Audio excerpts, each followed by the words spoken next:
I am Stephen Joel Sotloff. I'm sure you know exactly who I am by now and why I am appearing before you.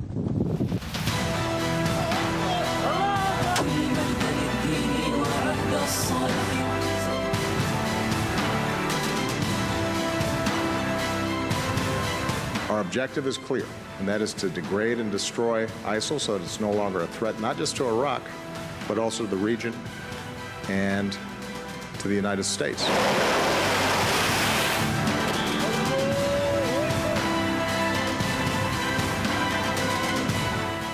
الدولة الإسلامية حريصة كل الحرص على توبة أي كافر مهما كان، سواء كان يزيدي صليبي أو يهودي. ونحن ما قاتلنا إلا لإخراج الناس من الكفر وإدخالهم من الإسلام.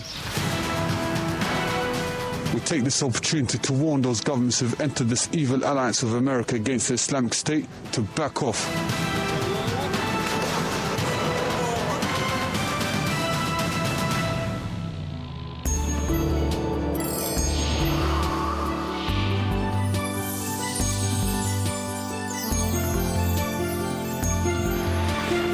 Bonjour, bon réveil, merci d'avoir choisi le Morning pour vous informer. Vous êtes sur i24 News, nous sommes en direct depuis Tel Aviv et voici le sommaire de cette édition. John Kerry passe à la vitesse supérieure pour créer une coalition internationale contre l'État islamique. Le sommet de l'OTAN s'ouvre ce matin au Pays de Galles. Et dans les couloirs, on ne parlera que d'une seule chose, intervenir ou pas et comment au Moyen-Orient. C'est la question du jour. Et au lendemain de la décapitation du journaliste américain par ces djihadistes, on en sait désormais un peu plus sur Stephen Sotloff. Il avait aussi la nationalité israélienne et Israël décrète hier l'EI, organisation illégale. Tous les détails à suivre. Enfin, on parlera politique israélienne. Binyamin Netanyahou n'a plus la cote. Il s'est fait doubler sur sa droite par son challenger. Selon un sondage, le jeune Naftali Bennett serait le meilleur représentant de la droite israélienne. Où s'est trompé le Premier ministre? On en parle dans cette édition.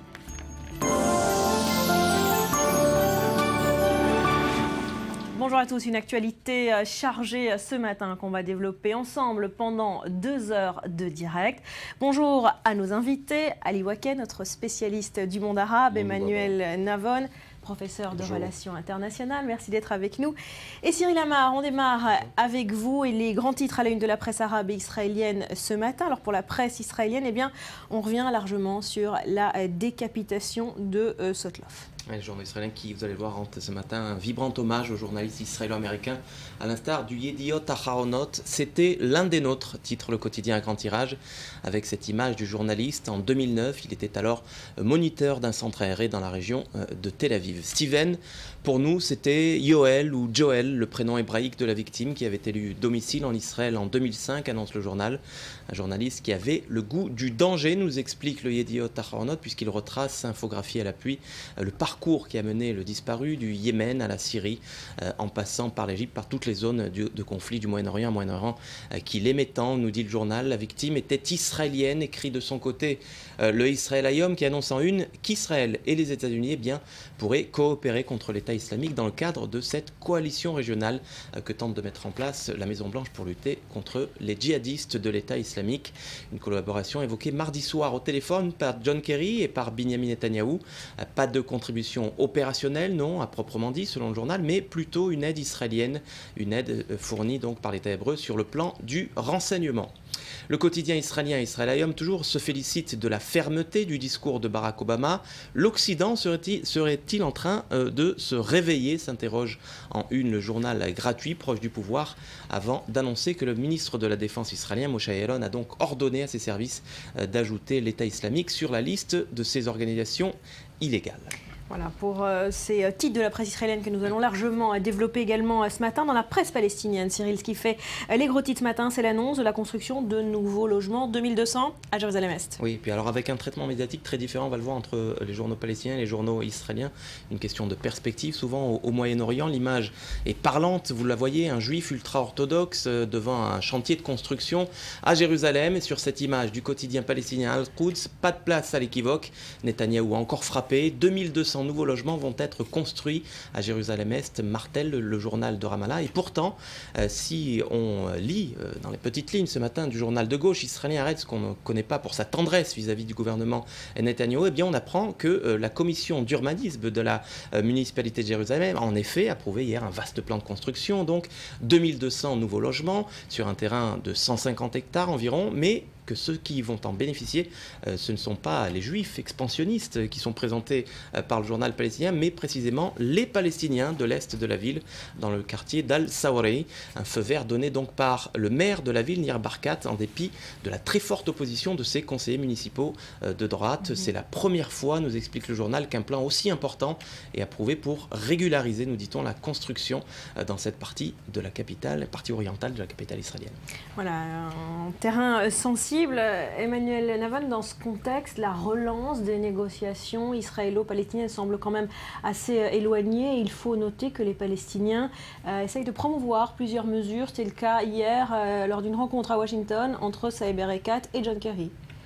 Oui, aujourd'hui, il semble que le gouvernement de Abbas à Ramallah s'engage de nouveau vers des mesures unilatérales par le biais des Nations Unies. La dernière initiative consisterait à engager pas seulement l'Assemblée générale, dont les décisions ne sont pas contraignantes en droit international, comme tout le monde le sait, mais d'essayer d'impliquer le Conseil de sécurité. Hanan Ashraoui en a parlé également. Mais il faut bien comprendre que là aussi, il n'y a pas de base légale pour une telle mesure, parce que, encore une fois, on ne peut pas comparer entre des pays souverains occupés tels que le Koweït en 1991 par l'Irak ou bien la Corée du Sud par la Corée du Nord en 1950, lorsque le Conseil de sécurité a autorisé l'usage de la force, et des conflits territoriaux. Je rappelle que la Judée-Samarie n'a jamais été un pays souverain, donc il ne s'agit pas d'un terrain occupé. Il s'agit de la résolution 242 du Conseil de sécurité qui fait autorité, qui parle de négociations entre les deux parties. Et donc tout ce processus que l'autorité palestinienne essaie de promouvoir au Conseil de sécurité n'a aucune base légale. Pourtant, Ali, de sources palestiniennes, on annonce ce matin que les États-Unis pourraient ne pas opposer leur veto au Conseil de sécurité pour ce fameux plan de création d'un État palestinien. Les Palestiniens disent décider de répondre à tout acte unilatéral de la part d'Israël, la confiscation de quelques centaines d'hectares par des actes unilatéraux. Le président Abbas, qui à la veille du cessez-le-feu a dit qu'il n'a pas prononcé son initiative diplomatique pour donner la possibilité, l'opportunité à une entente mutuelle. Mais les Palestiniens sont décidés de faire accès aux institutions internationales. Les Palestiniens disent encore que une bonne partie de l'administration américaine comprend leur initiative, soutient leur initiative. Les Palestiniens parlent même de différences au sein de l'administration elle-même, entre la Maison-Blanche et le State Department, entre ceux qui soutiennent cette initiative. Selon les Palestiniens, les Américains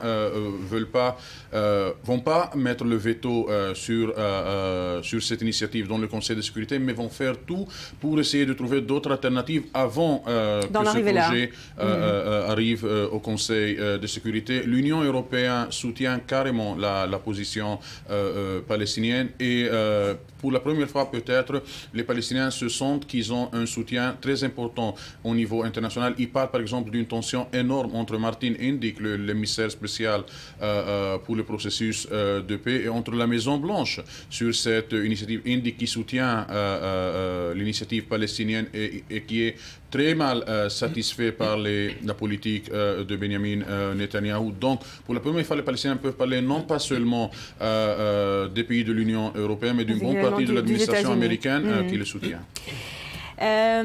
Cyril, pour finir cette revue de presse, on part direction la Jordanie. Suite aux pressions d'Amman, Israël a décidé de démanteler une rampe d'accès controversée à l'esplanade des mosquées dans la vieille ville de Jérusalem. Oui, la passerelle, c'est un ouvrage en bois construit pour permettre aux non-musulmans d'accéder à l'esplanade des mosquées, connue aussi sous le nom du Mont du Temple pour les Juifs.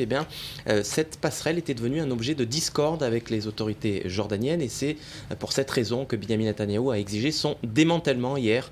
C'est ce que nous rapporte ce matin le journal jordanien Al-Rad. Israël qui a fini donc par accéder à la demande de la Jordanie qui, comme vous le savez, est garante des lieux saints musulmans de Jérusalem. Alors c'est une décision, Barbara, qui intervient le jour où Israël et le royaume hachémite ont conclu un protocole d'accord sur la vente de gaz naturel israélien. Toujours selon le Al-Rad, donc, Israël devrait devenir pour les 15 prochaines années le principal fournisseur de gaz de la Jordanie. Le futur accord qui prévoit la vente de 45 milliards de cubes de gaz mètres cubes de gaz naturel au royaume hachémite pour un montant de 15 milliards de dollars. Et sur cette image du Israël Hayom, on voit donc le champ offshore Léviathan qui a été découvert ces dernières années au large des côtes israéliennes en Méditerranée. Voilà de quoi donc réjouir le ministre de l'énergie Sylvain Talon qui a déclaré qu'Israël était en passe de devenir une puissance énergétique dans les prochaines années. Contrat colossal qui pourrait effectivement revoir les alliances régionales. Ali, vous voulez réagir? Oui, Barbara, à mon avis, cette histoire du pont n'est pas un hasard. On sait que tout le monde en parle maintenant de la reprise des négociations entre Israël et l'autorité palestinienne. Jérusalem est une source de tension entre les Jordaniens et les Palestiniens, entre le royaume hachémite et l'autorité palestinienne. Et ce rapprochement ou cette entente entre Israël et la Jordanie sur ce pont, sur les lieux saints à Jérusalem, elle vise, à mon avis, de compliquer plus les choses, surtout entre la Jordanie et les Palestiniens, si jamais les négociations reprennent. Voilà, Moyen-Orient complexe, un Moyen-Orient de plus en plus menacé par l'État islamique aussi. C'est l'un des grands titres de cette matinée. L'Occident commence à ouvrir les yeux sur la barbarie de ces djihadistes. On va retrouver à la frontière entre Israël et la Syrie notre envoyé spécial Mathias Inbar. Le sommet de l'OTAN s'ouvre ce matin au Pays de Galles. Les Occidentaux vont tenter de mettre en place une coalition pour contrer le I. Israël se joint à ces efforts avec pour la première fois une mesure concrète. Oui, Barbara, bonjour. Effectivement, une demande de la part des services de sécurité intérieure israéliens, le Shabak, auprès du ministre de l'Intérieur, Moshe Yaalon, qui accepte donc de placer l'État islamique sur la liste des associations non autorisées, selon les termes employés. Traduction, association ou mouvement illégal. Et il n'y a pas que l'État islamique qui sera désormais sur la liste des associations des mouvements non autorisés.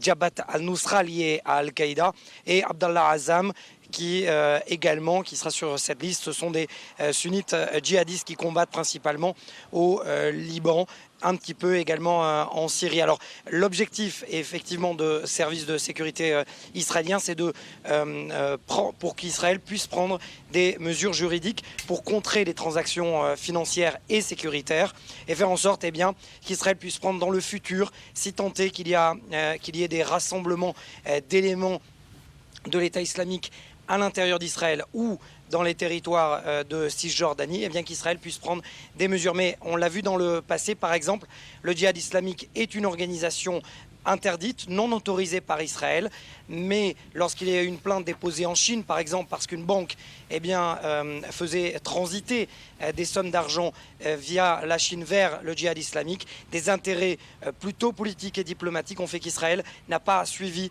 cette plainte. Donc on le voit, des mesures certes sont prises, mais jusqu'à ce que l'État islamique soit mis en danger par cette mesure, on en est bien loin. Et Mathias, c'est peut-être aussi parce que l'État islamique n'est pas encore aux portes d'Israël, là où vous êtes, à la frontière israélo-syrienne, il n'y a pas de combattants de l'État islamique. Tout à fait, Barbara. D'ailleurs, le jour s'est levé et la brume s'est levé avec ce vent puissant ici, là où nous sommes. Nous sommes à 150 mètres, 200 mètres à peine du point de passage de Quneitra, et on voit très clairement lorsque on regarde vraiment dans la caméra et dans les jumelles ces drapeaux de Jabhat al-Nusra et non de l'État islamique. Jabhat al-Nusra lié à Al-Qaïda. Nous entendons bien évidemment des tirs d'artillerie, des tirs d'armes lourdes. Il y a des combats clairement entre Jabhat al-Nusra et l'armée syrienne, mais l'État islamique a été repoussé à 40 km à l'est de ce point de passage de Quneitra, donc ils ne sont pas aux portes d'Israël. Merci beaucoup Mathias Inbar depuis la frontière entre Israël et la Syrie. Ali, est-ce que l'État islamique menace directement Israël ? L'État islamique menace toute la région. L'État islamique qui a fait savoir que sa prochaine station pourra être la Jordanie. Et moi, je ne fais pas la différence réelle entre le front d'Al-Nusra, Jabhat al-Nusra, et entre l'État islamique. Les deux groupes sont des groupes affiliés à Al-Qaïda. La seule différence, c'est que l'État islamique n'a pas reconnu le fait que Ayman al-Zawahri est leur chef et le fait que Ayman al-Zawahri a décidé que M. al-Joulani, il est son représentant en Syrie et en Irak. Alors pour vous, le fait que ce soit al-Nusra à la frontière d'Israël, c'est la même chose? Exactement, c'est exactement la même menace, exactement la même chose. Le fait que al-Nusra n'a pas commis les atrocités qu'on voit par exemple massacrer les journalistes et massacrer les non-musulmans, c'est à mon avis quelque chose qui est momentané. Al-Qaïda, c'est toujours Al-Qaïda. Nous, on est en train de faire les yeux fermés quand on dit qu'il y a une différence entre Al-Nusra et entre l'État islamique. C'est pour calmer un peu l'opinion publique, mais il s'agit du même menace. C'est une menace qu'Israël devrait prendre plus au sérieux? C'est pas seulement Israël, comme l'a dit Ali, c'est une menace régionale et même mondiale. Le président Obama lui-même en a référé hier en disant que c'est une menace également pour les États-Unis, mais il faut bien comprendre aussi qu'il s'agit d'un symptôme de notre région. Ce n'est pas seulement en Irak, ce n'est pas seulement en Syrie. Ce fondamentalisme islamiste qui finalement nie la légitimité même des États constitués, c'est pas seulement l'État islamique. Alors sans comparer complètement, le Hamas aussi a une idéologie similaire.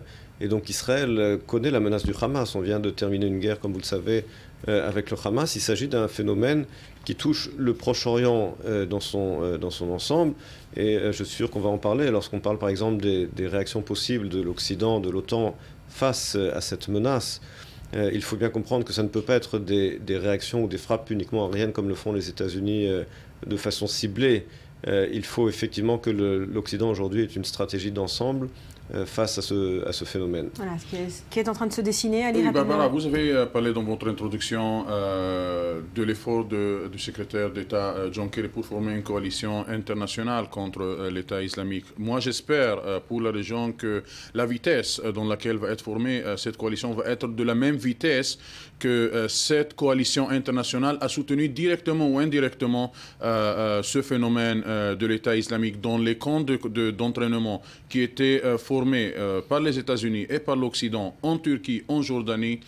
Seuls les aveugles n'ont pas vu les djihadistes s'entraîner là-bas. C'est vrai, peut-être ils n'avaient pas cette étiquette d'État islamique, mais il y avait des éléments djihadistes là-bas. La Turquie, l'allié membre de l'OTAN, qui a laissé passer ces djihadistes dans les camps d'entraînement et puis en Syrie. Maintenant, il y a voilà, pas mal... C'était pour contrer Bachar al-Assad à l'époque. Les choses ont bien changé depuis. On va y revenir dans un instant, mais je voudrais qu'on reste pour le moment sur le plateau du Golan, où on l'a dit, Israël reste évidemment mobilisé, prêt à parer à toute éventualité venue de la Syrie. Les habitants des kibboutz frontaliers, eux, y font déjà face avec des tirs de mortier qui atterrissent assez régulièrement dans leur champ. Reportage sur place signé Maxime Pérez. C'est l'un des hommes les plus occupés du moment sur le plateau du Golan. Voici Tomer, l'officier de sécurité du kibboutz Enzivan. Depuis qu'un obus syrien s'est abattu sur cette localité, il multiplie les tours de garde. Comment ça se passe le travail ? Aujourd'hui, c'est beaucoup plus calme. On a l'impression que ça s'éloigne. La cueillette bat son plein alors, hein ? Oui, on peut le dire. Bien qu'il ne porte pas l'uniforme, Tomer est employé par l'armée israélienne avec laquelle il coordonne toutes ses activités.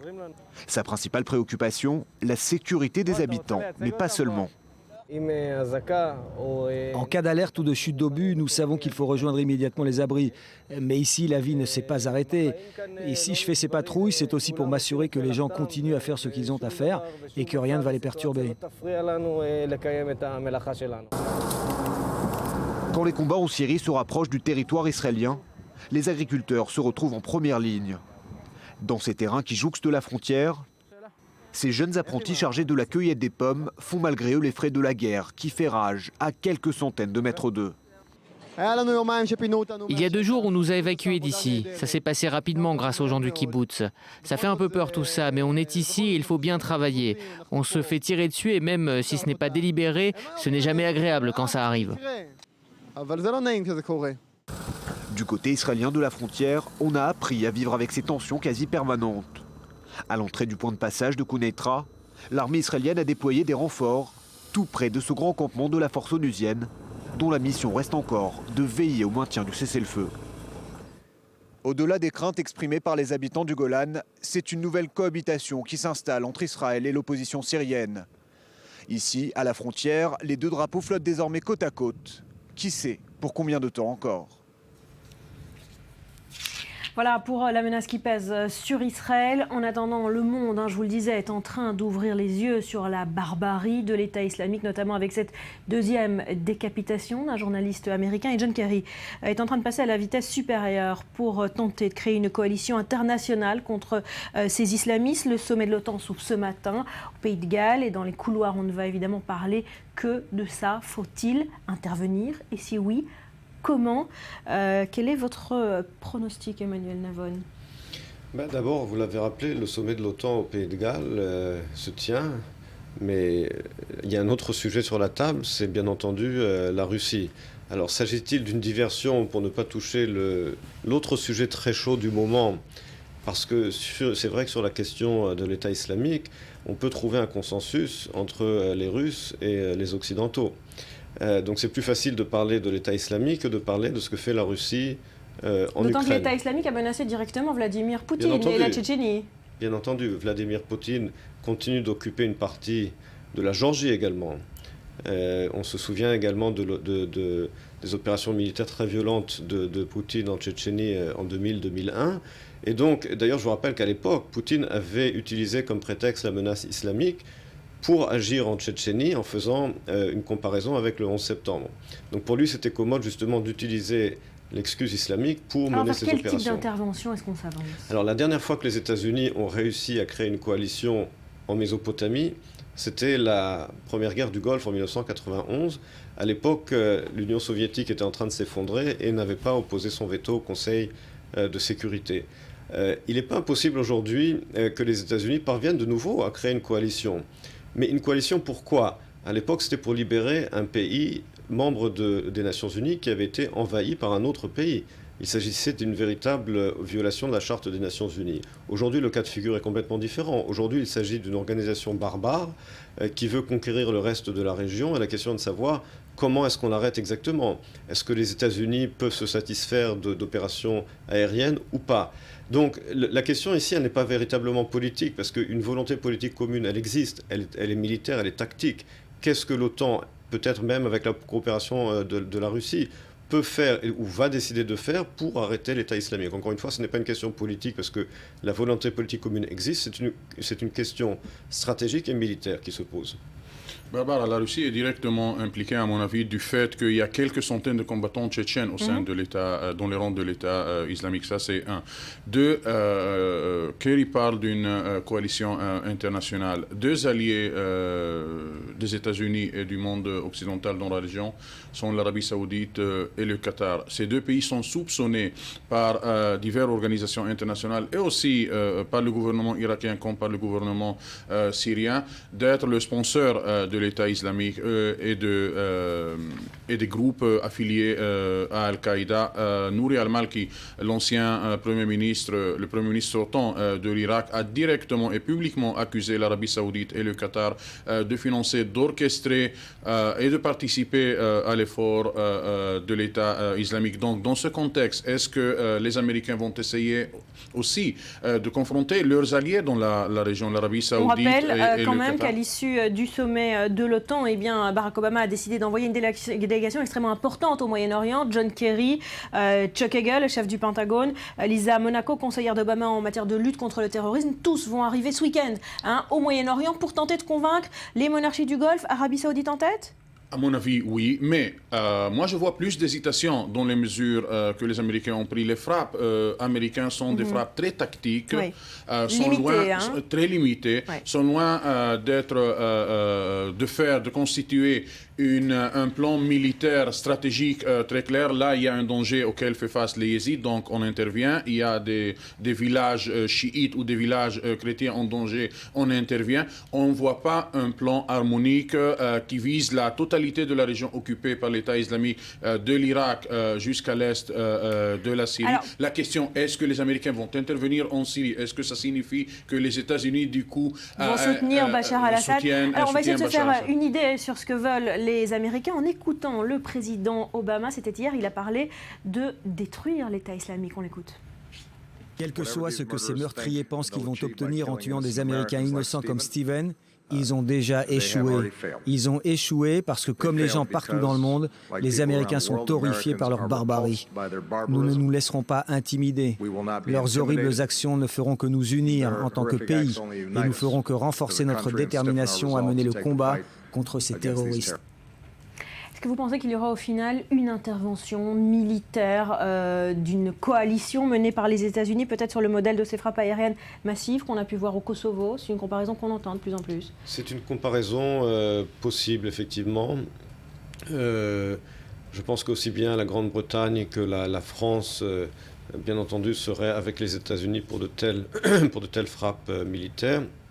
La différence avec le Kosovo, tout de même, c'est qu'à l'époque, bien entendu, la Russie s'était fortement opposée à ces frappes. Et au Kosovo également, à l'époque, il n'y avait pas eu de décision du Conseil de sécurité, chose que Poutine ne cesse de répéter aujourd'hui en disant finalement l'opération de l'OTAN au Kosovo était illégale en droit international parce qu'il n'y avait pas eu de résolution. Les Américains essayent de promouvoir en tout cas une initiative à l'ONU. Je pense qu'ils obtiendraient effectivement l'accord de la Russie, à condition, bien entendu, qu'ils se mettent d'accord sur la question de l'Ukraine. Donc les deux questions sont liées, parce que si les Occidentaux et les Russes ne parviennent pas à une espèce de modus vivendi en Ukraine, et les Occidentaux n'obtiendront pas l'accord de Poutine pour des opérations en Irak. Et alors cela, effectivement, rappellerait le président du Kosovo, pour le cas où l'OTAN interviendrait sans décision du Conseil de sécurité, où Poutine dirait « Ah, c'est illégal, donc je peux me permettre moi aussi d'intervenir où je veux, comme il avait dit en Crimée, parce que vous-même, les Occidentaux, vous ne menez pas vos opérations militaires avec le soutien du Conseil de sécurité. » La grande question est de savoir, non pas si la coalition occidentale va intervenir, mais plutôt comment a noté cette déclaration cette nuit de Samantha Power, l'ambassadrice des États-Unis à l'ONU. Il faut renforcer les ennemis de l'État islamique et non pas intervenir directement. C'est la méthode que cette coalition pourra accepter? Les ennemis de l'État islamique sont des ennemis entre l'Irak et la Syrie d'un côté et les autres pays arabes modérés de la région. Donc il faut créer une coalition et une sous-coalition au sein de cette grande les Européens coalition. ont financé depuis le début de cette crise en Irak les Kurdes, par exemple. Oui, d'un côté, oui. Mais Barbara, pour le moment, moi, j'attendais voir est-ce que les Américains vont essayer de faire pression sur le nouveau gouvernement irakien pour qu'il intègre la minorité sunnite. Cette minorité sunnite qui n'est pas djihadiste par nature, mais qui ne voit aucune alternative pour essayer d'avoir accès à une partie de ses droits du temps de Saddam Hussein que de soutenir l'État islamique. Voilà, on continue de suivre cette situation de près. Vous restez avec nous après un nouveau journal. On continuera de parler de l'État islamique qui menace aussi directement le sol européen. On y revient donc après un nouveau point sur l'actu. Restez avec nous.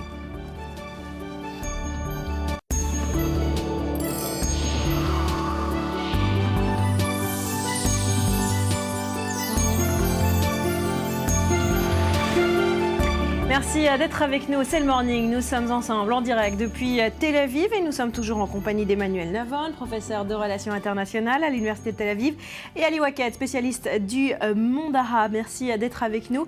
Cyril, je me tourne vers vous parce que le monde a découvert avec effroi une fois de plus hier la barbarie de l'État islamique avec cette deuxième décapitation d'un journaliste américain. On en sait désormais un peu plus sur Steven Sotloff. Sa famille pourtant a tenu à garder son enlèvement secret pour des questions de sécurité. Oui, pour les questions de sécurité qu'on peut évidemment comprendre. Et aujourd'hui, on en sait effectivement un peu plus. On sait que Steven Sotloff était le fils de Arthur et de Shirley Sotloff. C'était aussi le petit-fils de 2 rescapés de la Shoah qui avaient émigré à Miami après la Seconde Guerre mondiale. C'est donc en Floride que le jeune Steven connut une enfance paisible avant d'entamer des études de journalisme. C'est à l'université centrale d'Orlando entre 2002 et 2004 où il contribue déjà à la rédaction de la Gazette des étudiants. Et ses collègues de fac, Barbara, eh bien, ils lui reconnaissent tout de suite un certain talent d'écriture, si bien que dès qu'il décroche son diplôme, eh bien, il entame une carrière de journaliste à plein temps.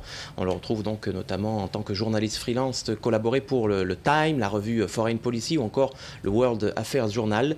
Et on le voit également intervenir fréquemment à la télévision sur l'antenne de la CNN ou encore de la BBC. Alors c'est un passionné de Moyen-Orient, hein, Steven Sotloff, passionné de Moyen-Orient, passionné d'islam, ce qui le pousse rapidement à apprendre l'arabe qu'il maîtrise quasiment parfaitement.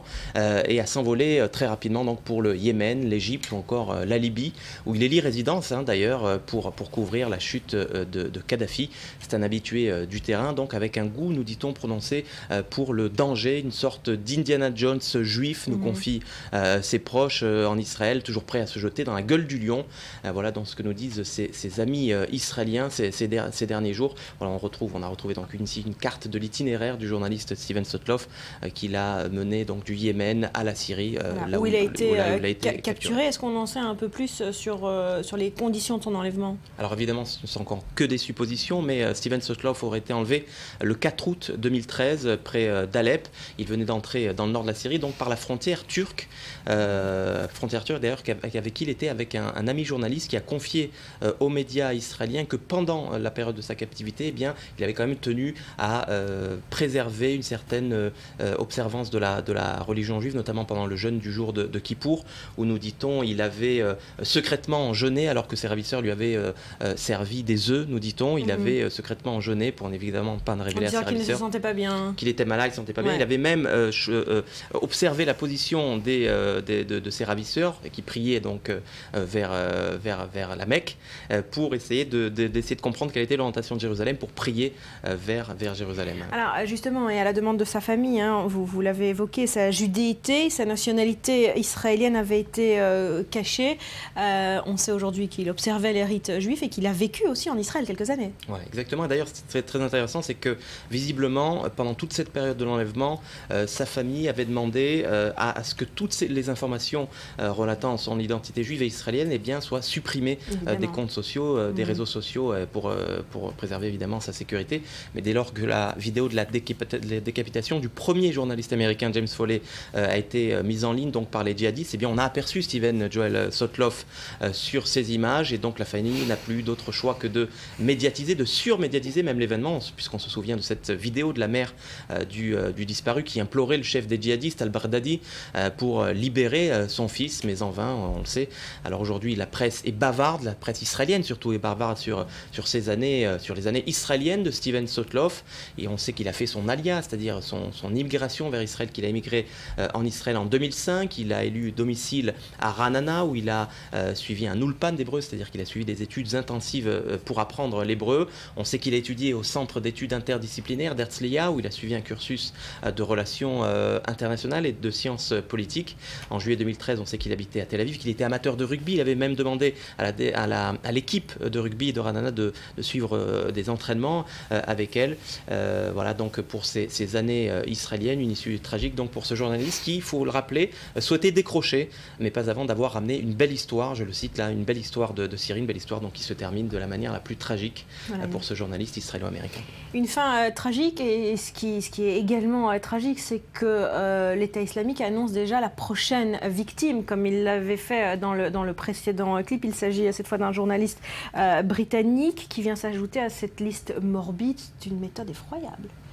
C'est une méthode effroyable, et puis ces journalistes qui sont en ligne maintenant sont décapités au couteau par des djihadistes qui parlent la même langue avec le même accent, souvent avec un accent britannique raffiné. Donc il y a là effectivement un phénomène non seulement d'une barbarie qui dépasse l'entendement, je veux dire on est quand même au XXIe siècle, et on est face là à une barbarie qui semble appartenir à un passé lointain, mais qui non seulement appartient à la réalité du XXIe siècle, mais part souvent des djihadistes qui viennent d'Europe. Alors justement, vous parlez de cet accent british, c'est apparemment le même homme, le même bourreau qui a décapité les deux journalistes américains avec cet accent extrêmement prononcé. Il s'adresse directement à Barack Obama. On va essayer d'écouter les quelques mots de ce djihadiste d'origine londonienne. I'm back, Obama, and I'm back because of your arrogant foreign policy towards the Islamic State, because of your insistence in continuing your bombings in Al-Madli, Zummar and the Mosul Dam, despite our serious warnings. You, Obama, have yet again, through your actions, killed yet another American citizen. Voilà, alors il s'agirait, selon les renseignements britanniques, d'Abdel Majed Abdel Bari, un rappeur londonien âgé de 24 ans, d'origine égyptienne. L'homme aurait quitté l'an dernier le domicile de ses parents, situé dans l'ouest de la capitale britannique. Vous le voyez sur ces images, avant qu'il ne s'enrôle évidemment dans les rangs de l'EI. Il a donc rejoint ce groupe djihadiste. Ali, il serait combien d'Occidentaux à se battre avec l'État islamique? Bon, on parle de quelques milliers. La France est, selon toutes les données, le premier fournisseur de djihadistes de l'Europe, et puis la Grande-Bretagne, mais aussi l'Allemagne et même des pays scandinaves. Donc, c'est clair que ce conflit entre l'État islamique et la région n'est pas seulement entre l'État islamique et la région, c'est avec tout le monde, c'est surtout avec l'Europe.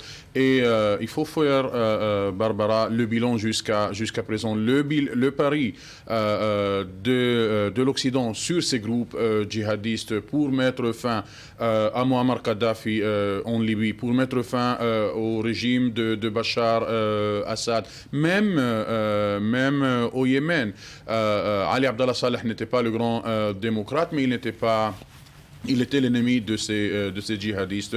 Et du coup, on voit qu'il avait l'intention ou n'avait pas l'intention. Le résultat de ce soutien occidental, c'était une forte poussée des djihadistes. Je reviens à ce que j'ai dit dans la première partie, Barbara. L'Occident a financé, l'Occident a soutenu, l'Occident a entraîné une bonne partie des djihadistes, même s'ils n'avaient pas encore l'étiquette de l'État islamique. Mais du coup, quand il y avait un joueur majeur que c'était l'État islamique, les militants au sein des petits groupes rebelles, soit en Syrie, soit en Irak, avaient déjà une adresse très claire, une adresse c'est avec un peu le scénario afghan finalement, c'est ce qui s'était passé avec les talibans.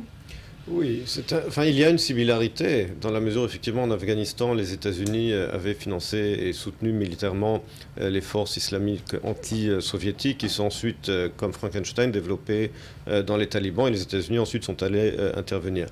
Cette fois-ci, effectivement, il y a ces forces islamiques que les États-Unis ont essayé de soutenir contre Assad et autres, et aujourd'hui on voit comment ça se détériore. Ce qui ne fait que confirmer qu'il est extrêmement compliqué de savoir qui soutenir, ne pas soutenir dans ces guerres fratricides au Proche-Orient, et que, encore une fois, l'année dernière encore, Barack Obama menaçait d'intervenir contre Bachar Assad. Aujourd'hui, il se retrouve presque du même côté d'Assad contre les islamistes. Donc c'est un scénario qui se répète. Voilà, l'Occident se pose la question comment agir. On a écouté Barack Obama. Je vous propose d'écouter le Premier ministre britannique qui lui aussi se pose la question depuis qu'un citoyen britannique, on l'a dit, a été directement menacé dans cette vidéo par l'EI. Écoutez David Cameron. Je suis sûr que la Chambre et le pays tout entier se joignent à moi pour condamner le meurtre ignoble et brutal d'un second otage américain et partagent notre indignation et notre colère, alors qu'il semble une fois encore que l'auteur est un citoyen britannique. Toutes nos pensées vont à l'otage britannique et à sa famille. Leur calvaire est inimaginable. Mais que ce soit bien clair, ce pays ne cédera jamais au terrorisme. Notre opposition à l'EI continuera chez nous et à l'étranger.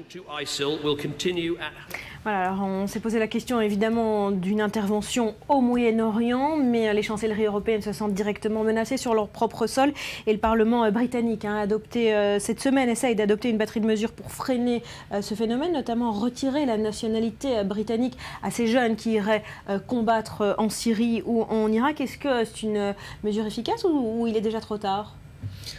Vous savez, le phénomène existe déjà. Il y a véritablement un phénomène aujourd'hui de ces jeunes citoyens britanniques musulmans qui vont en Irak.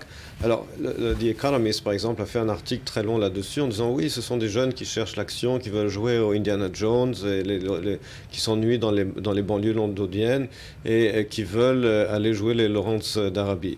Mais je dis, c'est un peu plus compliqué que ça, parce que si c'est uniquement pour quitter l'ennui londonien et aller jouer l'Indiana Jones, c'est pas ça qui mène quelqu'un à couper la tête d'un journaliste. Donc ça ne suffit pas pour expliquer ce phénomène. Deuxième point, le rôle ambigu, ou plus qu'ambigu, de la Turquie. Comment tous ces gens-là arrivent en Syrie, en Irak? Parce que l'on appelle aujourd'hui l'autoroute djihadiste. C'est les Turcs qui les laissent passer. La Turquie qui est membre de l'OTAN. Donc là aussi, il va falloir parler avec le nouveau président turc, n'est-ce pas, Erdogan, et savoir avec lui qu'est-ce qu'on va faire maintenant, parce que c'est pas seulement que la Turquie en 2003 avait empêché à l'OTAN, aux États-Unis, de passer par son terrain pour attaquer l'Irak. Aujourd'hui, c'est elle qui laisse ces djihadistes passer en Irak et en Syrie. Alors, je voudrais qu'on regarde une carte, Ali. Je vous donne la parole dans une seconde, mais ça va peut-être illustrer votre propos. Hein. On en parlait de combien sont-ils, ces jeunes, à quitter leur pays pour aller rejoindre les rangs des djihadistes. Vous le voyez, ils viennent aussi des pays du Golfe, 2500 d'Arabie Saoudite, 3000 de Tunisie, 400, vous le disiez, de Turquie. Et puis vous le voyez, hein, en haut de l'écran, ces Européens, 250 Belges, 300 Allemands, 500 Britanniques, 700 Français, 51 Espagnols. Il ne serait que 100 à avoir quitté les États-Unis pour aller rejoindre les combats au Moyen-Orient. Mais bon, en tout, Ali, ça fait quand même pas mal de jeunes qui ont été convaincus. Et je crains que les chiffres qu'on voit là sont des chiffres conservateurs, des chiffres encore plus modestes que la réalité sur le sol. C'est vrai que les chancelleries occidentales voudraient cacher le nombre de ces jeunes enrôlés dans les rangs de l'État islamique. Je ne sais pas s'ils veulent cacher, mais on ne peut pas savoir. Là, ce sont les données peut-être sur les combattants qui se trouvent en Syrie et en Irak. Mais est-ce qu'on a les données de ceux qui se trouvent encore dans les camps d'entraînement en Turquie, par exemple, de l'État islamique, ou à Arsal au Liban, ou ailleurs, par exemple? À mon avis, selon ce qu'on voit dans les réseaux sociaux, il s'agit d'un nombre qui est au moins double du nombre qu'on voit ici. Mais Barbara, on est en train de parler d'une coalition internationale qui est en train de se former, mais de l'autre côté, il y a une coalition que l'État islamique est en train aussi de fonder avec Boko Haram, par exemple, avec une bonne partie du Taliban. Si on suit les réseaux sociaux de ces djihadistes, on sait que des premiers contacts ont commencé déjà entre l'État islamique et entre le Taliban, entre l'État islamique et entre Boko Haram. C'est pour cela le Front d'Al-Nusra, qui était le premier rival de l'État islamique en Syrie. Beaucoup d'autres petits groupes islamistes qui se disent prêts désormais à faire allégeance à l'État islamique un peu partout dans le monde. Coalition, bien sûr, de former une coalition de l'Est à l'Ouest du monde arabe, du Moyen-Orient, pour battre l'Occident. Donc il y a une coalition qui se forme au pays de Galles maintenant, mais une coalition qui se prépare aussi à la contre-offensive. Bien sûr, ce qui garantit que ça va pas être stable dans les mois à venir. Revenons aux pays européens. Emmanuel Navon, cette islamisation d'une frange, même minime, de cette jeunesse européenne, elle est due à quoi? C'est un échec de l'intégration? Vous savez, en général, la réaction immédiate occidentale et également juive, c'est toujours de s'accuser soi-même de ce dont on est la victime. Si quelqu'un vous coupe la tête, c'est que vous avez dû faire quelque chose de pas bien. On n'est pas d'accord. Je pense qu'il faut d'abord ne pas avoir cette réaction automatique de s'accuser soi-même de ce que font les autres. Il faut bien comprendre qu'il y a là une idéologie. Il faut bien comprendre qu'il y a eu en Europe dans le passé de nombreuses vagues d'immigration dont l'intégration a réussi. En France, ailleurs, en Grande-Bretagne, qui sont venus de pays européens du monde entier, qui se sont intégrés, du Portugal, d'Espagne, de Pologne. Il y a là une troisième génération de gens dont les grands-parents ou les parents, quand ils sont venus d'Afrique du Nord, étaient des gens qui sont venus pour travailler et dont les petits-enfants aujourd'hui s'extrémisent, se radicalisent. Donc on ne peut pas mettre ça sur le compte uniquement, bien entendu, d'un échec de l'intégration. On ne voit pas aujourd'hui des descendants d'immigrants de Portugais ou d'Espagnols couper la tête de gens au Proche-Orient. Il y a là une véritable idéologie. Vous avez parlé de cette coalition, c'est vrai, qui se crée entre les talibans, l'État islamique et Boko Haram. Boko Haram qui signifie l'Occident, l'éducation occidentale est interdite. Mais ils utilisent la technologie occidentale des réseaux sociaux pour créer cette coalition. Donc cela montre bien qu'il y a un véritable conflit de valeurs. Et comme l'avait dit à l'époque la journaliste italienne Oriana Fallaci, occidentaux, réveillez-vous. Voilà, ils sont peut-être en train de le faire, notamment au Pays de Galles ce matin avec le sommet de l'OTAN qui s'ouvre. On va suivre ça de près. Merci à tous les deux d'avoir été avec nous. Merci beaucoup Cyril Amar. À suivre, on parlera politique israélienne. Binyamin Netanyahou n'a plus la cote. Il est en train de se faire doubler sur sa droite par le jeune challenger. Naftali Bennett serait désormais le meilleur représentant de la droite israélienne. Décryptage après un nouveau journal. Restez avec nous.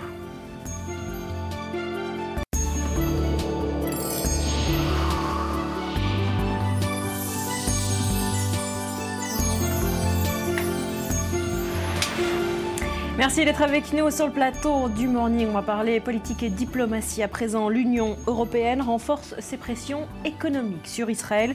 Les produits fabriqués dans les implantations doivent désormais afficher un étiquetage extrêmement clair quant à leur provenance. Sinon, l'Europe menace tout simplement de ne plus importer les produits agricoles israéliens, quels qu'ils soient. Alors Mathias Inbar s'est rendu hier dans l'une de ces fermes agricoles situées dans le Gush Etzion, derrière la ligne verte. Étiquetez vos volailles et produits laitiers made in Cisjordanie ou nous boycotterons tous les produits fermiers de cette région. La menace est à peine voilée, elle vient de l'Union européenne à l'encontre d'Israël. Yoram est fermier. Il possède cette étable depuis plus de 20 ans. Située au cœur du kibbutz Migdal Oz, dans le Gush Etzion, elle est justement concernée par cette menace de Bruxelles. Étiquetage, boycott, des mots que ne comprend pas Yoram. Dites-moi, ça sert à quoi l'étiquetage ? À quoi ça va servir ? Ça va faire plus acheter de produits par l'Europe, ça va faire acheter moins de produits par l'Europe. Tous ces gens qui boycottent, qui n'habitent pas dans le pays, du moment où on va étiqueter, ils vont acheter et qui nous cassent les magasins et qui boycottent les produits israéliens, ils vont se mettre à acheter plus de produits parce qu'ils vont être étiquetés ou vont acheter moins de produits. C'est ça qui va aider l'économie, c'est eux qui aident l'économie. Ceux qui aident l'économie aujourd'hui palestinienne, c'est nous, en travaillant avec eux. En leur donnant la possibilité de se joindre à nous, de travailler avec nous et de vendre nos produits qu'on fait aujourd'hui. L'accord de libre-échange entre Israël et l'Union européenne concernant l'exonération des droits de douane exclut les produits venant des implantations juives, lesquels ne sont pas reconnus par Bruxelles. Ce lait, par exemple, s'il était exporté en France, aurait été taxé. Des mesures qui ne serviront qu'à éloigner les deux peuples, selon Yoram. Il n'y a aucun problème entre nous, je veux dire. Et bien au contraire, une fois que l'étable a été créée de manière moderne et où on a informatisé cette étable, il y a une équipe de Palestiniens qui sont venus et qui ont par la suite appris chez nous. Et moi, je me suis même porté volontaire dans une équipe pour aller à côté de Hebron où on leur a aidé à monter une étable. Quelques minutes plus tard, Yoram se rend dans une autre étable, elle aussi située dans le Gush Etzion. Il retrouve son ami Mohamed. Lui est palestinien et ne comprend pas non plus cette mise en garde émise par l'Union européenne. Bien sûr que non, si ça se passe, je vais avoir des problèmes. Je le redis, ils n'ont qu'à me trouver un emploi et j'y travaillerai. En attendant, je suis content ici, à la grâce de Dieu.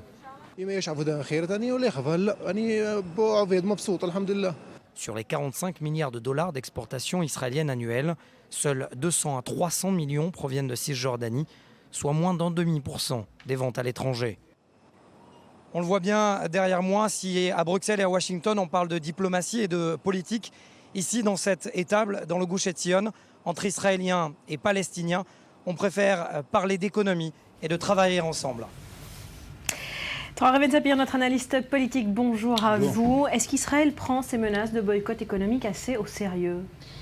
Oui, suffisamment au sérieux, mais sans véritablement le montrer. C'est-à-dire que le discours officiel en Israël, c'est que ces menaces n'inquiètent pas la bonne santé de l'économie israélienne. Simplement, l'économie israélienne fonctionne au ralenti depuis déjà plusieurs semaines, plusieurs mois. Il y a des signaux de plus en plus inquiétants qui annoncent un ralentissement de l'activité économique en Israël. Donc tout ce qui pourrait contribuer à l'aggravation de cette tendance est pris au sérieux par les responsables israéliens, mais pas véritablement au grand jour.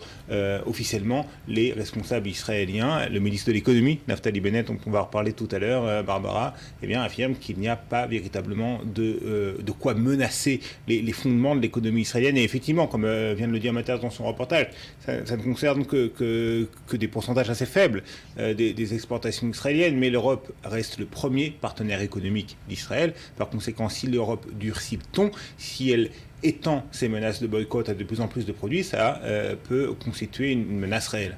Et puis on rappelle aussi que le ministre de l'économie, Naftali Bennett, est peut-être le plus grand fervent défenseur des implantations au sein du gouvernement. Oui, bien évidemment. Il n'est pas le seul, mais on va reparler de Naftali Bennett dans Alors, un mot quand même de ces négociations de paix dans ce contexte tendu.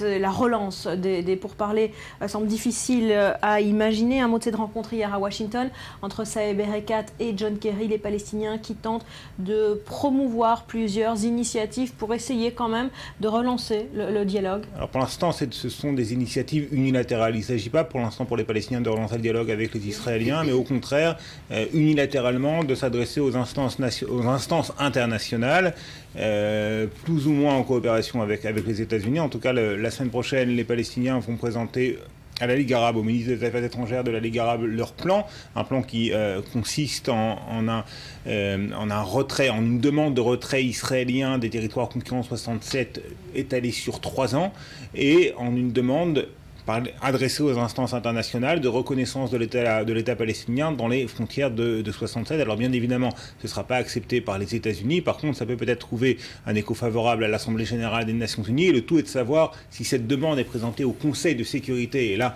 quand on en arrive au Conseil de sécurité, eh bien, les décisions sont plus lourdes de conséquences que celles de l'Assemblée générale. Est-ce que les États-Unis vont, comme ça a été quasiment toujours le cas, faire usage de leur droit de veto contre cette demande palestinienne, ou est-ce que, étant donné la détérioration des relations entre Washington et Jérusalem, ils pourraient ne pas faire usage de leur droit de veto? Et là, les conséquences seraient importantes. On n'en est pas encore là. On rappelle que les États-Unis viennent de prendre la présidence de ce Conseil de sécurité de l'ONU. Ils se sentent peut-être plus obligés de montrer l'exemple, de se mettre dans le ton de cette institution onusienne. Oui, bien évidemment, ça a aussi son importance en tout cas. Mais la question principale, c'est effectivement l'attitude des États-Unis face aux nouvelles résolutions qui seront présentées au Conseil de sécurité pour un petit peu obliger Israël à lâcher du lest, à faire preuve à accepter davantage de concessions. La détérioration des relations entre Washington et Jérusalem, encore une fois, c'est quelque chose qui va peser de tout son poids sur les prochaines semaines et les prochains mois au niveau diplomatique. Alors, un autre facteur qui va peser peut-être sur les futures décisions israéliennes, ce sont ces tensions de plus en plus persistantes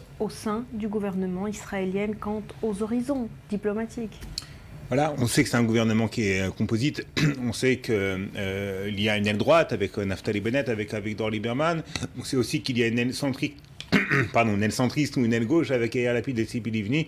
Et la semaine dernière, il y a exactement une semaine, une réunion à huis clos du cabinet restreint chargé des questions de sécurité a mal tourné, Barbara, puisque Tzipi Livni, ministre de la Justice, est également responsable des négociations de paix avec les Palestiniens, ou de ce qui était les négociations de paix avec les Palestiniens.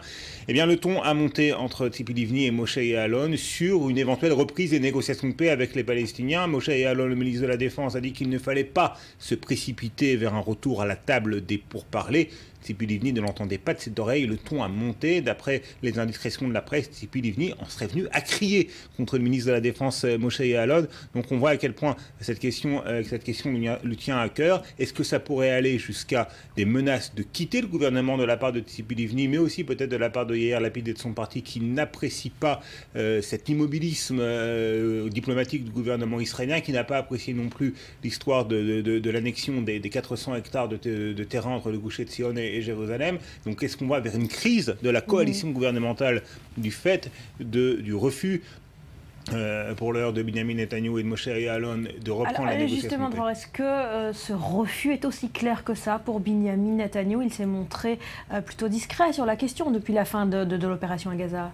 Il a tout de même laissé entendre, et son ministre de la Défense également, que les opportunités diplomatiques dont il était question pendant la guerre, elles ne signifiaient pas forcément un retour aux négociations avec les Palestiniens, d'autant plus que les Palestiniens, Barbara, Mahmoud Abbas, n'ont pas annoncé à ce gouvernement d'entente nationale avec le Hamas. Le Hamas qui a été combattu par Israël pendant 50 jours, et donc Israël qui refuse aujourd'hui de reprendre langue avec une direction palestinienne qui peu ou prou implique le Hamas. Par conséquent, il n'est pas question, tant que ce gouvernement d'entente nationale palestinien ne sera pas démantelé, c'est le discours officiel de Jérusalem, il n'est pas question de reprendre des pourparlers avec Benjamin Netanyahu. Mahmoud Abbas doit choisir son camp, ce sera ou le Hamas ou la paix. Effectivement. Et Benjamin Netanyahu qui doit prendre en compte le fait que son aile droite, elle va en poupe, que les sondages sont très favorables à la droite israélienne. Alors parlons-en de ce sondage, pour finir, Dror, à la question de savoir qui représente le mieux la droite israélienne aujourd'hui. Eh bien, celui qui arrive premier, de façon assez étonnante, c'est Naftali Bennett, devant Benjamin Netanyahu et devant Avigdor Lieberman. Alors c'est assez spectaculaire parce que actuellement, le parti de Naftali Bennett, le foyer juif, contient 12 députés sur les 120 de la Knesset. Et d'après les derniers sondages, si les élections devaient avoir lieu aujourd'hui, eh bien, il passerait de 12 à 17, voire 19 sièges sur 120. C'est considérable, ça en ferait le deuxième parti d'Israël, tout de suite après le Likoud. Par conséquent, Naftali Bennett peut être considéré comme un véritable challenger à droite pour Benjamin Netanyahu. C'est sérieux, c'est une vraie menace ? Écoutez, en tout cas, lui-même, Naftali Bennett, il a de grandes ambitions. Il semble considérer que oui, il est un premier ministrable. Vous savez, son parti Abait HaYehudi, c'était le parti qu'on appelait auparavant le Parti national religieux. C'était un parti un petit peu sectoriel, le parti qui représentait ce qu'on appelle en Israël les kippot srugot, les kippas crochetés, c'est-à-dire ce secteur de la population israélienne qui concilie observance religieuse et adaptation au monde moderne. Et c'est ce secteur qui est en pointe dans le mouvement des implantations israéliennes en Cisjordanie.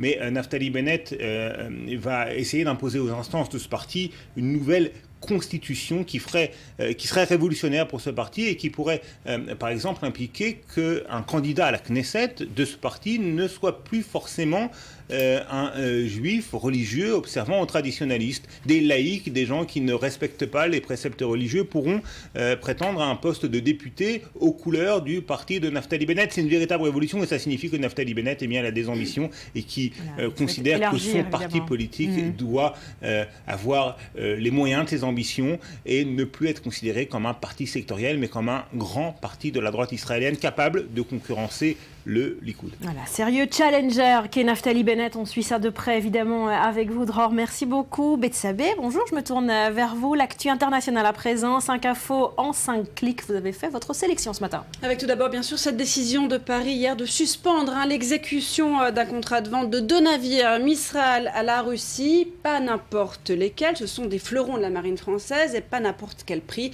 1,2 milliard d'euros, souligne la Deutsche Welle.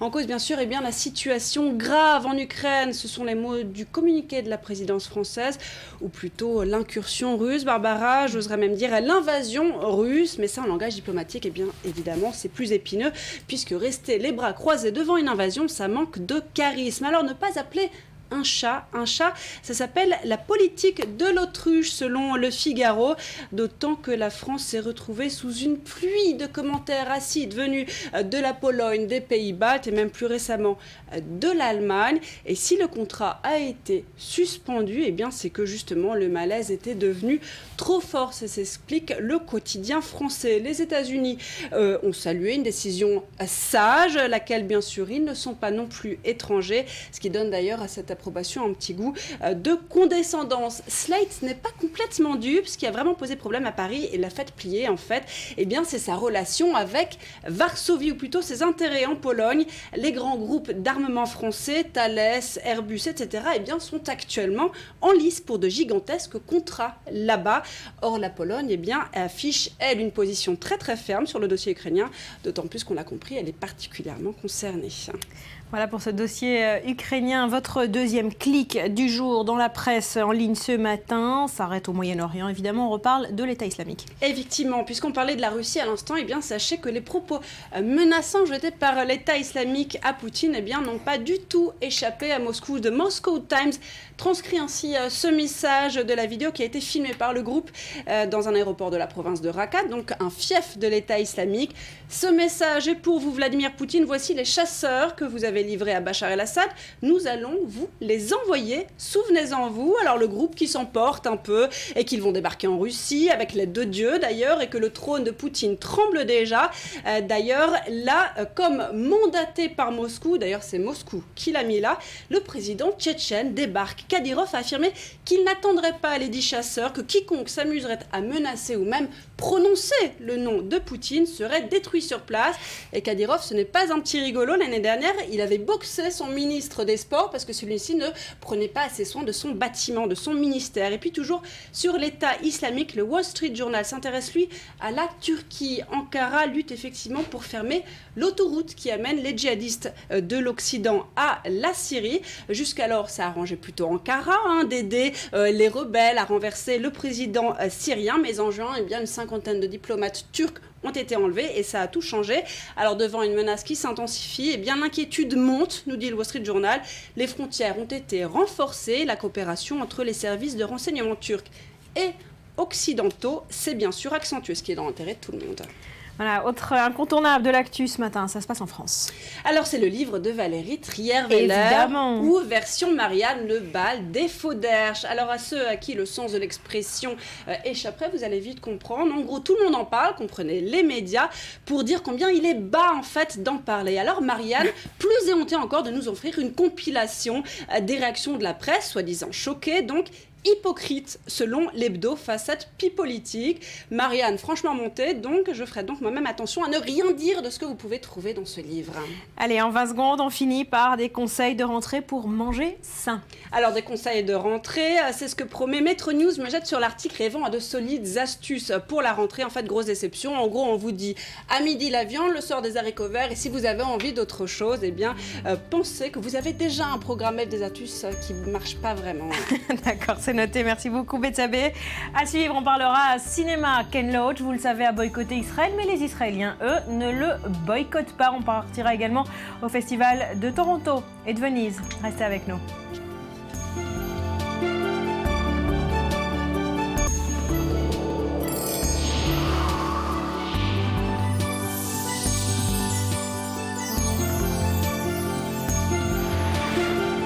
On est de retour sur le plateau du Morning. Merci de nous avoir choisis pour vous réveiller ce matin. On va tout de suite se diriger vers la frontière entre Israël et la Syrie. Côté syrien du Golan, vous le savez, la situation reste extrêmement tendue. Les combats se poursuivent. Et face à la menace que représente l'État islamique, pour la première fois, Israël a pris des mesures concrètes. On vous retrouve sur place. Mathias Inbar. Oui, Barbara, les combats continuent à quelques centaines de mètres derrière moi de ce point de passage frontalier de Kounetra entre Israël et la Syrie. Des combats très clairement identifiables entre Jabhat al-Nusra, groupe lié à Al-Qaïda, et l'armée syrienne régulière. On entend des tirs d'obus, des tirs d'armes lourdes et ces champignons que l'on avait l'habitude de voir à la frontière avec Gaza, ici dans ces terrains syriens. En attendant l'actualité, ce sont donc ces combats, mais également cette décision prise par le ministre de la Défense, Moshe Ya'alon, suite à la demande des services de sécurité intérieure, le Shabak, de placer l'État islamique sur la liste des mouvements non autorisés selon les termes employés par Israël. Traduction clairement, l'État islamique devient un mouvement interdit, illégal en Israël. Tout cela pour permettre à Israël de prendre des mesures juridiques visant à enrayer toute transaction financière et surtout toute éventualité de création de mouvements ou d'associations à l'intérieur même d'Israël ou dans les territoires de Cisjordanie, d'associations s'auto-qualifiant ou agissant au nom de l'État islamique. Il faut signaler tout de même, Barbara, qu'il n'y a pas que l'État islamique qui est dans le viseur d'Israël. Il y a également Jabhat al-Nusra qui se trouve donc aux portes d'Israël, à quelques centaines de mètres, qui a pris le contrôle de ce point de passage frontalier de Kounetra, mais également Abdallah Azam. Ce sont ces sunnites djihadistes qui opèrent principalement au Liban. Israël, donc, qui élargit sa lutte contre ces mouvements que le pays qualifie lui-même d'organisation terroriste. Merci beaucoup Mathias Inbar. Et puis l'actu, vous le savez, c'est aussi tous les matins sur Internet. On va voir ça avec vous. Laura Duhamel, bonjour, merci d'être avec nous. Alors effectivement, l'État islamique, cette nouvelle décapitation, c'est ce qui fait bouger le net ce matin.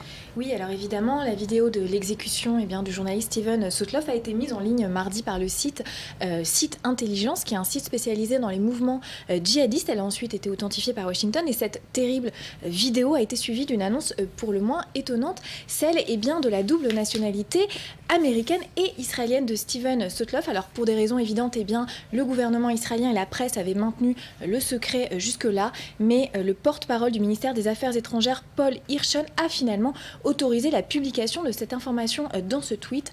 Autorisé à la publication, Steven Sotloff était citoyen israélien. RIP, repose en paix. Les réactions se multiplient sur Internet. Alors oui, les réactions se multiplient sur Internet. Ce sont surtout des réactions d'effroi et des hommages posthumes qui sont rendus aux journalistes. Anne Marlowe, qui était une amie et collègue, a réitéré notamment cet appel à ne pas visionner, à ne pas diffuser les vidéos de l'État islamique. Alors ce mouvement, qui a son propre hashtag ISIS Blackout, est né après l'exécution du précédent otage de l'État islamique, James Foley, dans des conditions similaires.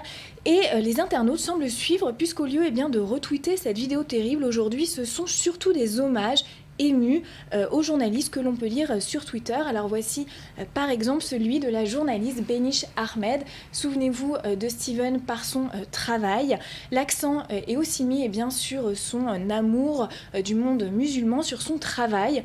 Dans ce tweet du journaliste Gil Scheffler, on lit que Steven considérait Israël comme une porte d'entrée pour le Moyen-Orient et s'intéressait aux deux cultures.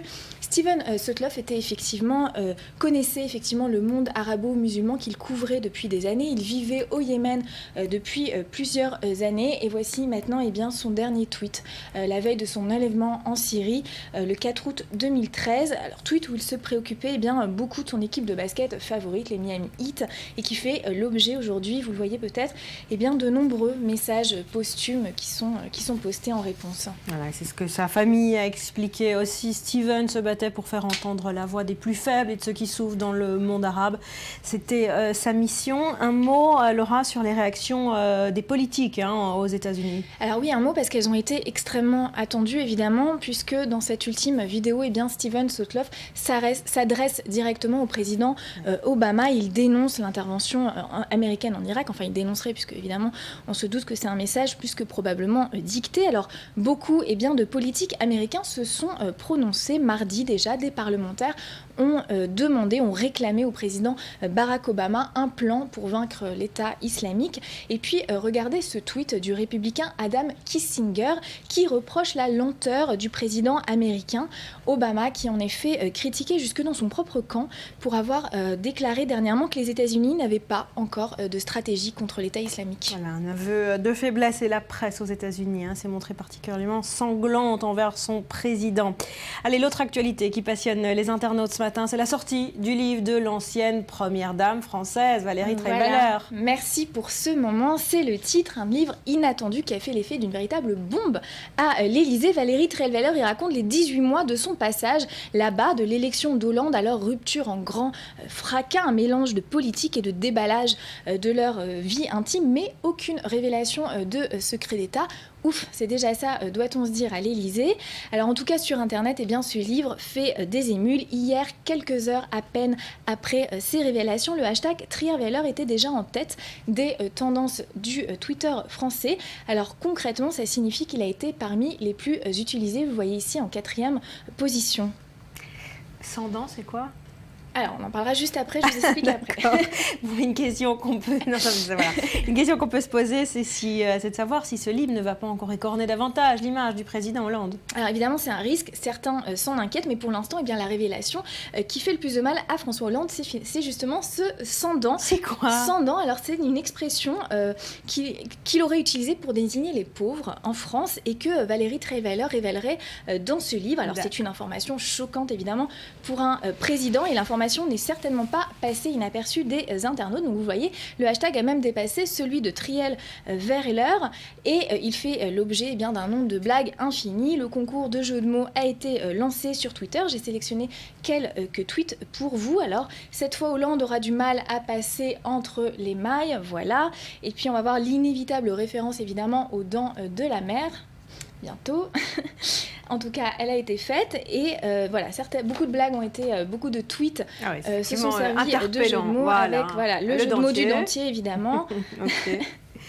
Voilà donc pour l'humour de cette tragicomédie, une tragicomédie qui a pris de court évidemment le président Hollande lui-même qui n'était pas au courant de cette publication.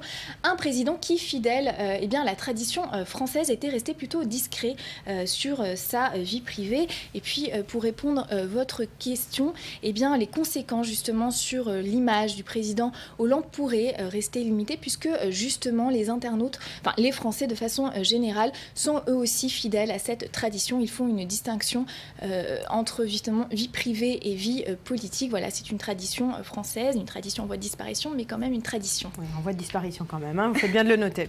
Allez, on termine alors avec un peu de culture. Voilà, on termine avec une vidéo magnifique, une vidéo de femmes. En 3 minutes, ce sont 9 siècles de portraits de femmes qui ont été réunis. La femme, inépuisable source d'inspiration des peintres, pour le coup très souvent masculins. Et c'est le site Arfido qui rend ce bel hommage aux femmes sur sa chaîne YouTube. En moins de 3 minutes, ce sont pas moins de 90 portraits du XIIe siècle et l'après-guerre qui se succèdent. Le tout a été réalisé grâce à la technique du morphing, une technique qui permet de passer d'un visage à un autre, comme si chacun possédait des traits communs. Et je vous laisse découvrir.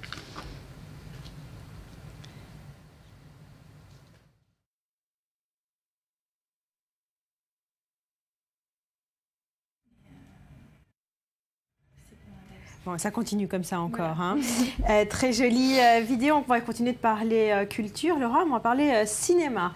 Je ne sais pas si vous l'avez noté, mais au mois d'août, pendant l'opération Pilier, Bordure Protectrice, se tenait le festival de Sarajevo. Sur place, le cinéaste anglais Ken Loach a fait beaucoup de bruit en déclarant haut et fort qu'il fallait boycotter Israël. Ken Loach a décliné ensuite l'invitation au festival de Haïfa en Israël, mais pourtant il est tout de même d'accord que ses fans regardent son film et ça a été le cas. Jimmy Hall est sorti cette semaine en Israël et les Israéliens ont suivi. Un reportage signé Elsa Mourgue. À 78 ans, Ken Loach n'en démord pas. Le réalisateur britannique a fait parler de lui ces dernières semaines, tant pour son dernier film que pour ses prises de position anti-israéliennes. Il appelle au boycott culturel et sportif d'Israël. En août, suite à l'opération Bordure Protectrice, il a fait partie des personnalités qui ont envoyé une pétition à David Cameron. Cette pétition demandait au Premier ministre britannique de cesser la vente d'armes à l'État hébreu. Les grandes puissances, l'Amérique, la Grande-Bretagne, etc., permettent à Israël d'agir en toute impunité. Donc ce n'est pas que je suis pro-palestinien, c'est que je suis pour le droit international. Et là où il est violé, les gens devraient en être tenus responsables. Dans ce sens, comme les Palestiniens sont les victimes, oui, je supporte les Palestiniens. Le cinéaste anglais a refusé à plusieurs reprises de se rendre en Israël, notamment en 2006 et en 2013, alors qu'il était invité au festival du film de Haïfa. Et si le réalisateur refuse de mettre un pied en Israël, ce n'est pas le cas de ses films, qui eux bénéficient d'un certain succès auprès du public israélien. Jimmy's Hall, sa dernière œuvre à l'accent d'Irlande du Nord, sort dans 16 cinémas de l'État hébreu, malgré son appel au boycott. Je ne pense pas qu'il comprenne vraiment que ses films sont aussi en Israël et il ne peut pas vraiment le contrôler, parce que ces films sont faits en tant que production internationale. D'ailleurs, j'ai acheté un film à une compagnie française et Dieu merci, les Français sont plus ouverts à toute la distribution de films dans le monde. Peut-être que s'il pouvait, il boycotterait la diffusion de ses films en Israël. Sur les fauteuils de cinéma israéliens, certains spectateurs ne savent rien de l'engagement de Ken Loach pour la cause palestinienne, tandis que d'autres le boycottent à leur tour et refusent de voir ses films, et certains le comprennent. En ce qui me concerne, je sais que dans le fond, le point de vue international est majoritairement contre Israël. Et nous ne pouvons pas l'ignorer et nous ne pouvons pas dire que ce n'est pas de notre faute. C'est une situation compliquée et nous en sommes en partie responsables. Le boycotteur a fait sale comble lors de la sortie de La Part des Anges en 2012. Son dernier opus, une ode au plaisir de la vie et au combat politique, pourrait connaître le même succès en Israël. Voilà pour Jimmy Hall, sorti en Israël. Et on va continuer de parler cinéma avec notre Madame Cinéma, Laetitia Lorini, bonjour. Bonjour. Allez, on parle du Festival de Toronto dans quelques instants, qui sera lancé ce soir. Mais avant cela, direction la Mostra de Venise, qui dure jusqu'à la fin du week-end, et sa dimension politique ce matin, à travers plusieurs films. On reste dans la politique après Ken Loach, cette fois-ci avec des sujets un petit peu différents. On parlait hier du Look of Silence, le documentaire sur les massacres en Indonésie en 1965, qui est le grand grand favori pour le Lion d'Or. Mais il y a d'autres sujets, il y a d'autres films qui abordent des sujets tout aussi forts, comme le génocide arménien. C'est dans le film The Cut de Fatih Akin, qui est un réalisateur allemand d'origine turque.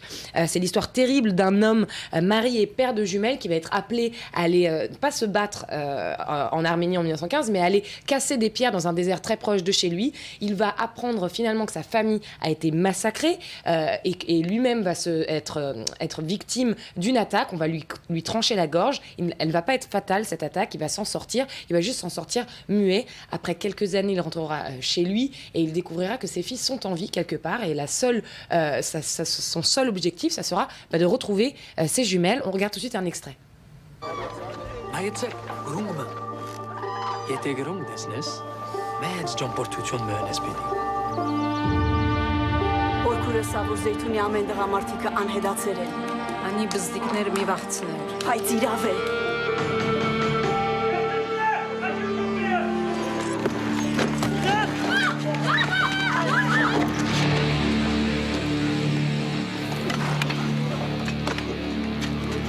Bunları birbirine bağlayın.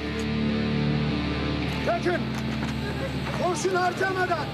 Voilà, donc pour The Cut, il a fallu 8 ans au réalisateur pour aboutir à ce projet sur le génocide arménien, parce que c'est un sujet tabou en Turquie. Il a dû affronter beaucoup d'obstacles, on l'imagine bien, notamment comment trouver un acteur turc pour jouer le rôle principal. Finalement, il n'a pas trouvé cet acteur turc. Personne n'a osé le faire. Personne ne pouvait le faire, puisque c'était impossible. Donc il a pris Tahar Rahim, le français, donc il a hérité de ce rôle.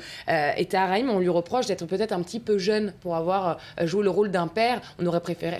En tout cas, le public aurait imaginé quelqu'un de plus âgé, de plus abîmé, quelqu'un qui revient de la guerre. C'est vrai que Tahar Rahim, il a un peu cette tête de poupon, et c'est difficile de l'imaginer en père de famille, et quelqu'un qui aurait fait du cassage de pierre pendant des années dans un désert. Avant de se faire trancher la gorge. Avant de se faire trancher la gorge. Mais bon, il est muet. Alors, ce qui est très étrange dans ce film, et j'aimerais juste en parler 2 secondes, c'est que les Turcs parlent turc, mais que les Arméniens parlent anglais.